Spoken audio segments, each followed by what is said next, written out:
السلام علیکم۔ آج کا ہمارا موضوع ہے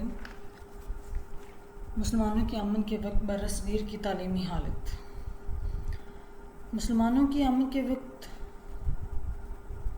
یہ خطہ جو برصغیر کہلاتا تھا، یہ جہالت و تاریکی میں ڈوبا ہوا تھا۔ آریاؤں کے آمد کے بعد یہاں کا معاشرہ معزز اور ذلیل ذاتوں میں تقسیم ہو چکا تھا۔ تعلیم اور تعلم پر صرف برہمنوں کی اجارہ داری تھی، یعنی ہندوؤں کی وہ جو اعلیٰ ذات ہے۔ ہر پیشے اور ہر ادارے میں انہی کا اثر و رسوخ حاصل تھا، حتیٰ کہ کھشتری اور ویش کی تعلیم بھی تعلیم و تدریس کے شعبوں میں برہمنوں کے ساتھ شریک نہیں تھے، اور یہ چھوٹے درجے کی ذاتیں سمجھی جاتی تھیں۔ شودر پیدائشی طور پر کمتر سمجھے جاتے تھے، ان کا کام دوسرے طبقوں کی خدمت کرنا تھا۔ تعلیم کے دروازے ان پر بالکل بند کر دیے گئے تھے۔ اسلامی تعلیمات میں عدل و انصاف اور انسانی مساوات کو بنیادی اہمیت حاصل ہے، اس لیے مسلمان جہاں بھی پہنچے یہ ان کا طرہ امتیاز رہا کہ انہوں نے مقامی آبادی کے لیے تعلیمی ادارے قائم کیے، اور اپنے مسلمانوں کے اندر یہ عادت تھی علم دوستی کے ساتھ اور علم سے محبت، ان کی اسی قدر کی وجہ سے اور عادت کی وجہ سے وہ جہاں جہاں بھی انہوں نے علاقے فتح کیے انہوں نے اسلام کی معاشرتی اقدار کو فروغ دیا۔ لہٰذا انہوں نے ہندوستان کی آمد میں بھی اپنے مذہب کی اقدار اور روایات کو فروغ دیا اور اسلام کے کلچر کو فروغ دیا،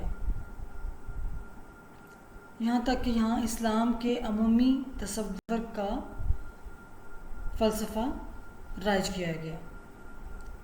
برصغیر کے مسلمان حکمران، علماء اور امراء حتیٰ کہ عوام بھی اسلام کے ہماگیر تصور تعلیم سے مکمل طور پر آگاہ تھے۔ یعنی اسلام کا کیا تصور ہے؟ وہ کہتا ہے کہ علم حاصل کرنا ہر مسلمان مرد و عورت پر فرض ہے، اور ساری انسانیت کی بھلائی اور فلاح کے لیے اس میں جو قوانین پیش کیے جاتے ہیں وہ بلا تفریق رنگ و نسل، ذات اور علاقہ کے دیے جاتے ہیں۔ مسلمان حکمران عموماً خود بڑے عالم اور فاضل تھے، جیسے بہت سارے مسلمان حکمران اپنی اسی علم دوستی کی وجہ سے بہت سارے علماء کی عزت کیا کرتے تھے، اور ان کے لیے بڑے دلکش مشاہرے انہوں نے مقرر کیے، یعنی ماہانہ تنخواہیں، اور ان کو اتنے اچھے اعزازیے دیے کہ وہ تعلیم کے فروغ کے لیے اپنے آپ کو مکمل طور پر وقف کر سکے۔ علاء الدین خلجی اور اکبر جیسے حکمران خود تو عالم نہیں تھے،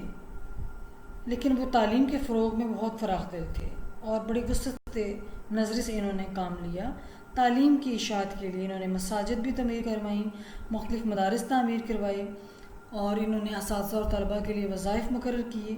اور جتنا ممکن ہو سکا انہوں نے برصغیر میں تعلیم کے پھیلاؤ کے لیے سہولیات مہیا کی۔ اگر ہم جائزہ لیں کہ برصغیر کے نظام تعلیم کے کون سے نمایاں پہلو ہیں، اور مسلمان حکمرانوں نے جو یہاں پہ سسٹم قائم کیا تعلیم کا، تو اس کے بنیادی خط و خال کیا ہیں، جس نے بعد میں آنے والی نسلوں کے لیے سیاسی اور سماجی اور معاشرتی زندگی کے لیے اصول و ضوابط چھوڑے۔ مسلمانوں کے ہاں جاہل اور ان پڑھ ہونا بہت بری بات تھی، کیونکہ یہ تو ہمارا مذہب کہتا ہے کہ تعلیم حاصل کرنا ہر مرد اور عورت پر فرض ہے۔ بڑے بڑے بستیوں اور قصبوں میں تعلیم کے فروغ کے لیے بہت سارے ادارے ہوتے تھے، جہاں دینی علوم میں قرآن کی تعلیم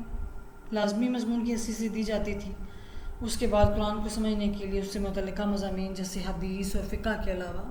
دوسرے علوم کی تعلیم بھی دی جاتی تھی، جس میں شاعری ہے، صرف و نحو ہے، یعنی گرامر، زبان کا علم اور الفاظ کی بناوٹ، اعراب لگانا، یہ سارا نالج اس میں شامل ہے۔ ادب اور تاریخ اور جغرافیہ بھی تعلیم میں شامل تھے۔ مسلمان حکمرانوں کی علمی سرپرستی کا سلسلہ انگریزوں کے اقتدار پر قابض ہونے تک قائم رہا۔ انگریزوں نے ہندوستان پر قبضے کے بعد مسلمانوں کے نظام تعلیم کو بہت زیادہ نقصان پہنچایا۔ بہرحال یہ ایک الگ موضوع ہے، اس کا جائزہ بھی لیا جائے گا اگلے لیکچرز میں، کہ کس طرح سے انگریزوں نے یہاں آنے کے بعد مسلمانوں کے قائم کردہ نظام تعلیم کو کی جڑیں کھوکھلیں کیں اور اپنے مقاصد کے حصول کے لیے ایک الگ نظام تعلیم کی بنیاد رکھی. اس کا جائزہ ہم اگلی لیکچرز میں لیں گے. ابھی ہم دیکھتے ہیں کہ برصغیر میں مسلمانوں کے نظام تعلیم کے اندر کن باتوں کو مقاصد تعلیم میں بنیادی حیثیت حاصل تھی. مقاصد تعلیم کسی بھی نظام تعلیم کی بنیاد ہوتے ہیں، اور ہمارا مذہب جو تعلیم کا نظام ہمیں دیتا ہے اس میں سب سے بنیادی عنصر عقیدہ توحید ہے. اور ساتھ ہی اگر ہم جائزہ لیں تو عقیدہ توحید کے ساتھ جڑا ہوا دوسرا اہم مقصد تعلیم رضائے الہی ہے، کیونکہ اسلام کی نظر میں تعلیم اور تعلم کا بنیادی مقصد اللہ کی رضا کا حصول ہے اور اخلاق حسنہ کی تکمیل ہے. یعنی اچھے اخلاق پیدا کرنا تاکہ ایک انسان کی شخصیت اپنے لیے اور دوسروں کے لیے پسندیدہ بن سکے اور وہ اپنی زندگی کے مقصد سے آشنا ہو سکے، اور علم کی روشنی سے جہالت کے اندھیروں کو دور کرے، چاہے اپنے قول سے یا عمل سے. برصغیر کے مسلمان حکمران اور علماء کرام نے شرعی تعلیم میں بہت زیادہ دلچسپی لی. ہمایوں بادشاہ اور فتح اللہ شیرازی جیسے وزیر کو تعلیم و تدریس میں بہت نمایاں کارہائے نمایاں سر انجام دیے انہوں نے. اور بہت سارے ایسے ہزاروں علماء اور مشائخ بھی ہمیں نظر آتے ہیں تاریخ میں کہ جنہوں نے اپنے دوسرے مشاغل کے ساتھ ساتھ علم کے پھیلاؤ اور اس کی اشاعت کے فریضے کو فراموش نہیں کیا. ان لوگوں کے نزدیک اللہ تعالیٰ کی رضا سب سے بنیادی اور اہم مقصد تھا، کیونکہ اللہ کی رضا سب سے پہلے نمبر پہ ہمیں یہ بتاتا ہے کہ ہمارا تعلیم حاصل کرنے کی نیت کیا ہونی چاہیے، اور اگر خالق کی خوشنودی پیش نظر ہو تو آپ کی سمت درست ہو جاتی ہے. اس میں اگر دنیاوی اغراض شامل ہو جائیں تو پھر آخرت کے لیے اس میں کوئی اجر ہمیں نہیں ملے گا. لہٰذا اللہ کی رضا کا اگر حصول اس میں شامل ہو جائے تو پھر دنیا اور آخرت کی فلاح انسان کو حاصل ہوتی ہے. تو مسلمانوں کے نظام تعلیم میں یہ مقصد سب سے بنیادی تھا. اس کے علاوہ برصغیر پاک و ہند میں ان لوگوں کے علاوہ جنہوں نے تعلیم کو بطور پیشہ اختیار کیا بے شمار ایسے لوگ تھے جن کی معاشی مصروفیات اور تھیں، یعنی ان کے پیشے اور تھے، لیکن انہوں نے اس حدیث کے پیش نظر اپنے لیے علم کو پھیلانا اور اس کو سیکھنا اپنا ایک فرض سمجھا، اور انہوں نے خود بھی علم حاصل کیا اور دوسروں کو بھی علم سکھایا. یہی وجہ ہے کہ برصغیر کے علاوہ دوسرے اسلامی ممالک میں بھی مساجد اور خانقاہوں کے علاوہ لوگوں نے گھروں پر بھی بغیر کسی دنیاوی لالچ اور معاوضے کے مدارس بنا لیے تھے. یعنی اپنی مدد آپ کے تحت لوگوں نے تعلیم کے پھیلاؤ کے لیے کوششیں جاری رکھی. خانقاہوں کا تعلیمی نظام بھی مسلمان حکمرانوں نے ہی قائم کیا. اہل علم کے علاوہ ہندوستان کے حکمران طبقہ نے بھی یہی مقصد سامنے رکھتے ہوئے اس کو جاری رکھا اور تعلیم اور تربیت جو ہے اس کو عوام الناس تک پہنچانا اپنا فرض اولین جانا. پھر یہ کہ تعمیر سیرت کردار، یہ مسلمانوں کی نظام تعلیم کا اہم مقصد تھا. اسلامی مقاصد تعلیم میں ایک شخصیت کی تعمیر کو بنیادی اہمیت حاصل ہے. قرآن حکیم نے اللہ تعالیٰ کی طرف سے جو خوشخبریاں دی گئی ہیں مومنین کو، ان کی ایک صفت یہ بتائی گئی ہے کہ وہ ایمان لانے کے بعد نیک کام کرتے ہیں، اور اسلام نے تربیت اخلاق کو تعلیم کا بنیادی مقصد قرار دیا ہے. برصغیر پاک و ہند میں بھی علماء اور صوفیاء کرام نے تعلیم کے ذریعے اپنے طلباء کے کردار کی تعمیر کی اور ان میں اچھے اخلاق پیدا کرنے کی کوشش کی. وہ خود بھی اچھے کردار کا عملی نمونہ تھے. اپنے قول اور فعل سے انہوں نے ثابت کیا کہ وہ باعمل مسلمان ہیں. اسلامی نظام تعلیم میں فرد کی شخصیت کی تعمیر کو بنیادی اہمیت حاصل ہے، تاکہ تعلیم و تربیت کے ذریعے صالح افراد پیدا کیے جائیں، تیار کیے جائیں، جو کہ ایک صالح معاشرہ تشکیل دے سکیں اور اجتماعی زندگی کے جتنے بھی معاملات ہیں ان کو احسن طریقے سے انجام دیا جا سکے۔ پھر مسلمانوں کی نظام تعلیم کا ایک اہم مقصد متوازن نشو و نما بھی تھا، یعنی تعلیم بہت ساری حیثیات میں انسان کی رہنمائی کرتی ہے، سیاسی، روحانی، جذباتی، معاشی، معاشرتی پہلوؤں سے۔ تو مسلمان علماء نے ان تمام پہلوؤں کو اپنے نظام تعلیم میں بنیادی حیثیت دی ہے، اور برصغیر پاک و ہند کے مسلمانوں نے اپنے مدارس میں جو تعلیمی نظام رائج کیا، اس میں طلباء کی ہمہ پہلو نشو و نما کا خاص خیال رکھا گیا ہے، یعنی ایک متوازن نظام تعلیم قائم کیا گیا جس میں ان کی روحانی نشو و نما کا بھی اہتمام تھا اور ان کی مذہبی تعلیمات کے حوالے سے تربیت کا انتظام بھی تھا، اور پھر ان کو معاشی طور پر خود کفالت کی طرف لے کے جانے کا انتظام بھی کیا جاتا تھا۔ مسلمانوں کے سامنے تعلیم کا تصور بہت وسیع ہے، گو کہ دینی تعلیم مرکزی حیثیت کی حامل تھی، لیکن تجارت اور فنون سپاہ گری کے ادارے بھی مسلمانوں نے قائم کیے، یعنی جس میں جنگ لڑنا، فنون حرب، جنگ کے اندر مختلف استعمال ہونے والے آلات کا استعمال، دشمن پر کس طرح غلبہ پانا ہے، اپنا دفاع کس طرح کرنا ہے، یہ سارے ٹیکنیکس بھی سکھائی جاتی تھی۔ تعلیم کی وسعت اور ہماگیریت کا عالم یہ تھا کہ مدارس میں ایک طرف قرآن، حدیث، فقہ، منطق اور کلام کی تعلیم دی جاتی تھی، تو ساتھ ساتھ تاریخ، جغرافیہ، طبیعیات اور علم ہندسہ کی تعلیم کا بھی اہتمام کیا جاتا تھا، یعنی ایک جامع نصاب تھا جس میں دینی اور دنیاوی علوم میں توازن قائم تھا، اور معاشی خود کفالت مسلمانوں کے نظام تعلیم کا ایک اہم مقصد تھا۔ اور اسلامی نظام تعلیم میں اس بات کو ہمیشہ ایک مرکزی حیثیت حاصل رہی ہے کہ جب طلباء تعلیم حاصل کر لیں تو اس کے بعد وہ اپنے پاؤں پر کھڑا ہو سکیں، اپنے خود کفالت کی طرف سفر کر سکیں بغیر کسی کے محتاج ہوئے، اور اپنی روزی کما سکیں۔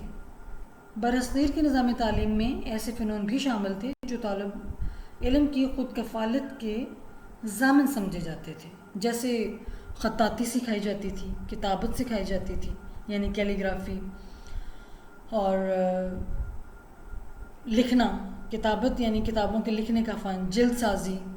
برصغیر میں اس طرح کے اور بہت سارے علوم بھی سکھائے جاتے تھے، اور ایسے مدارس بھی ملتے ہیں جن میں اس قسم کے فنی تعلیم دی جاتی تھی۔ اس کے علاوہ مسلمانوں کے پیش نظر مقاصد تعلیم میں یہ بات ہمیشہ مرکزی حیثیت کی عمل رہی ہے کہ انسان اللہ تعالیٰ کا خلیفہ ہے اور اللہ کا ایک عاجز بندہ ہے، لہٰذا وہ اپنی ہر حیثیت کو استعمال کرتے ہوئے اس خلافت کے منصب کا تقاضا پورا کرے،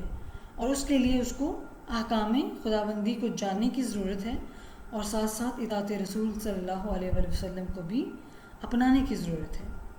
تاکہ زندگی کا وہ بنیادی مقصد پورا ہو سکے کہ وہ اپنی ہر حالت میں اللہ تعالیٰ کے حکم کو نافذ کرے، چاہے وہ حکمران ہے یا وہ کسی ادارے کا سربراہ۔ اس کا مقصد کیا ہونا چاہیے؟ اللہ تعالیٰ کے دیے ہوئے احکامات کا نفاذ،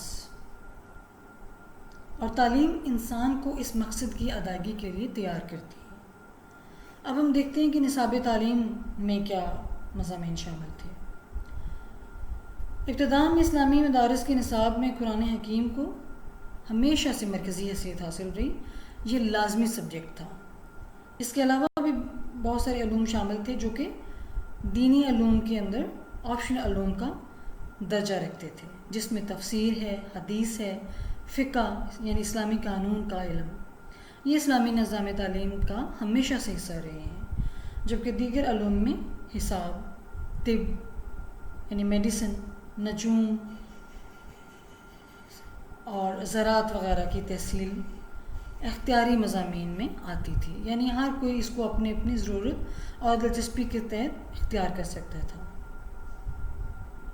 طلباء کو اپنی دلچسپی کے مطابق مضامین کے انتخاب کی آزادی تھی، اس میں جبر نہیں تھا، لیکن قرآن کریم جو ہے وہ سب کے لیے اس کی تعلیم حاصل کرنا لازمی تھی۔ بہت سارے علوم قرآن پاک کو سمجھنے کے لیے نصاب میں شامل کیے گئے تھے،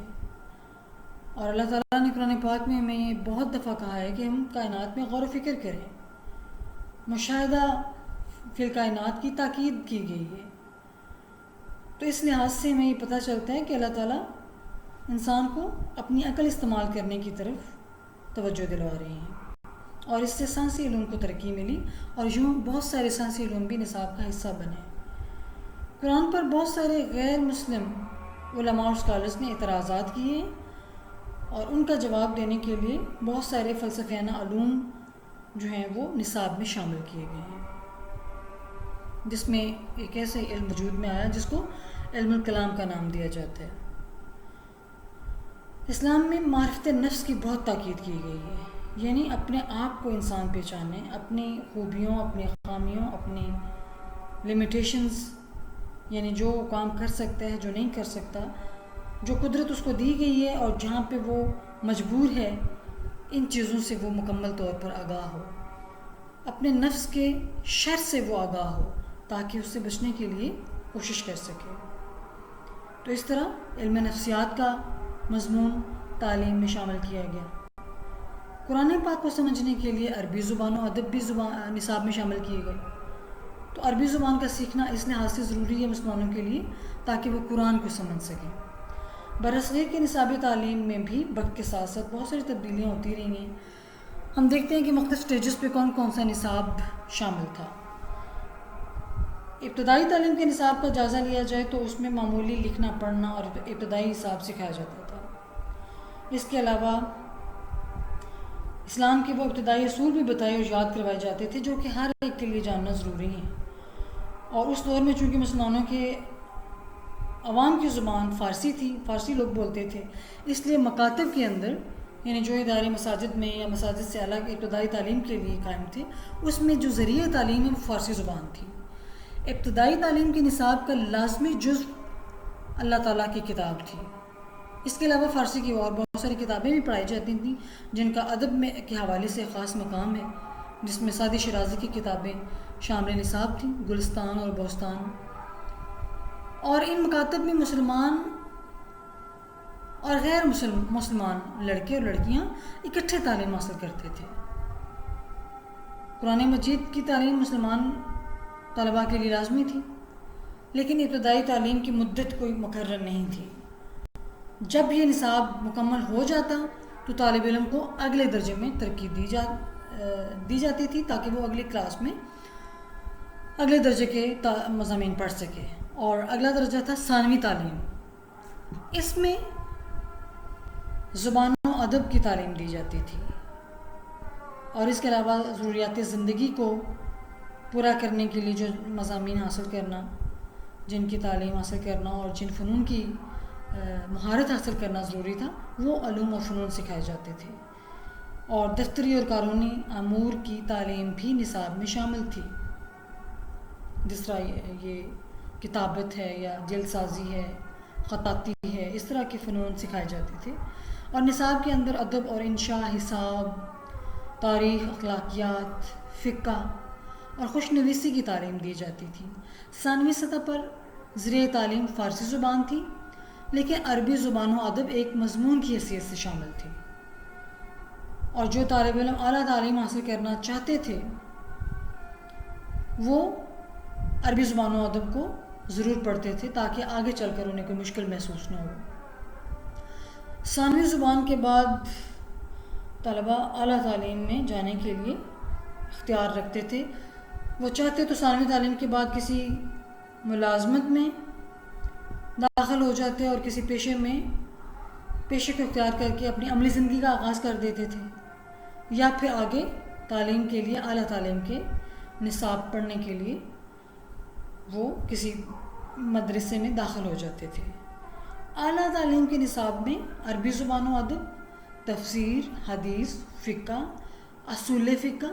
یعنی اسلامی قوانین اور شریعت کے جتنے بھی قوانین ہیں ان کو سمجھنے کے لیے جو اصول مرتب کیے گئے ہیں، اور جو مختلف فقہ ہیں، ہمارے امام ہیں جو 4، ان کے فقہ کا نالج، منطق ہے یعنی لاجک کا علم ہے، فلسفہ، علم الکلام ہے،